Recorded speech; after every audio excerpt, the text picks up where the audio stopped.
So we are going to do a very important, a very interesting sum based on trigonometric ratios. Let's see the sum first.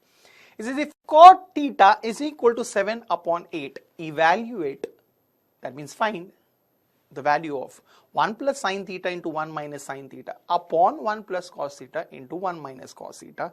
It's the first thing which we need to find. The second is we also need to find the value of cot square theta. It's very simple. Second one we know is very simple. We can directly get. Wait, but first we'll solve the first. So first it says cot theta. So first thing is, what is cot of theta? We know cot of an angle is nothing but it is adjacent side upon the opposite side, right? So that means here we get, it is nothing but AB upon BC. So we have the value of cot theta to be AB upon BC. That is by definition, right? We have that value. Now, but we know already cot theta is equal to what? It is 7 by 8. And this is what we have by definition. That means here we'll have the left hand side equal. That means from that we'll get the right hand side also to be equal. Hence we'll get 7 upon 8 is equal to AB upon BC. We got this value, right? But remember, is AB equal to 7 and BC equal to 8? No, it's just a ratio. That means now we'll take the common multiple to be K. So hence from here we will get AB is equal to 7K and BC is equal to 8K. We got those values, right, where K is a positive number, right? But we need to know the value of sine theta and cos theta here, because that is what we need to get on the right hand side, rather into the sum. So to get that first, let's check out what is sine theta. Sine theta is nothing but it is opposite side upon hypotenuse. So opposite side upon hypotenuse means it will be BC upon AC. So we have the value of sine theta to be BC upon AC. Let's keep it aside. And we want the value of cos theta, which is nothing but adjacent side upon hypotenuse. Means it would be AB upon AC. That is what we have, right? So this is what we need to find. But to find this, we need to know the value of AC. And AC belongs to a triangle, that is triangle ABC, and we know that triangle ABC is the right angle triangle. That means how do we find AC? Yes, it is by Pythagoras theorem. So apply Pythagoras theorem here. Get AC square is equal to AB square plus BC square. Now let's substitute the value here. Now the value of AC is not known to us, keep it as it is. The value of AB is known to us as 7K, so it will be 7K the whole square. And the value of BC is known to us at 8K, so it will be 8K the whole square. Now let's solve it further. 7K the whole square would be nothing but 49K square. And 8K the whole square is nothing but 64K square. So add it now. So we'll get AC square is equal to 113K square. But we want the value of AC, so we'll take the square root. We'll get AC is equal to root of 113K square, which will give you the value as AC is equal to root of 113 into K. That is what we got. We got the value of AC.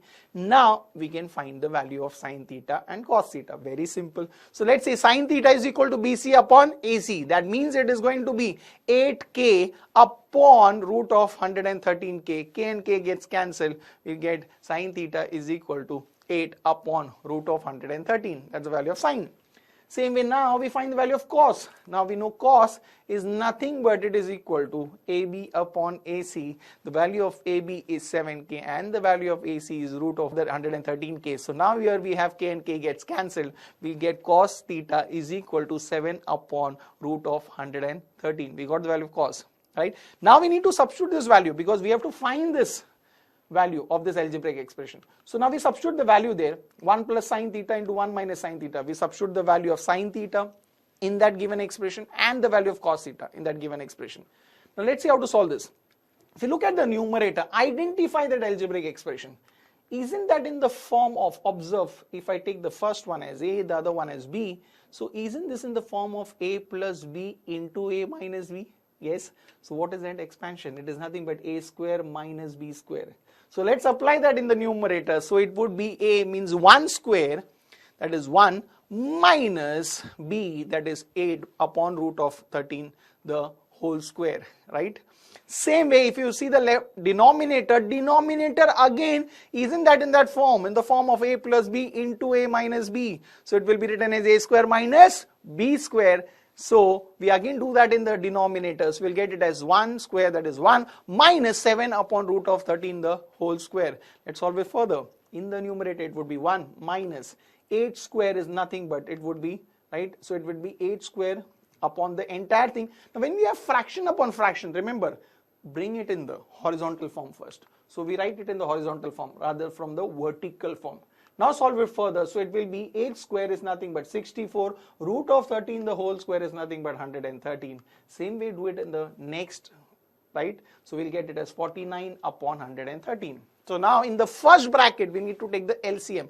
So take the LCM, we'll get it as 113 minus 64, right? 113 minus 64 upon 113 divided by the same way here we take the LCM, so we'll get it as 113 minus 49 upon 113. Now in the first bracket we'll get 113 minus 64 is 49 upon 113 divided by here.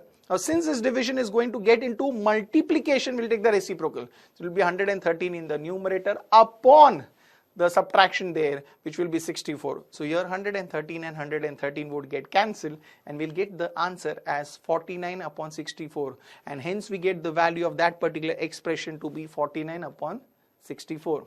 Easy. But there's one more which we need to find. We need to find the value of cot square theta. Isn't that very easy? We already have the value of cot theta as 7 by 8. So that means cot square theta is nothing but it will be 7 upon 8 the whole square, and that is nothing but it is 49 upon 64, and we have the value of cot square theta as 49 upon 64. A very simple sum, right?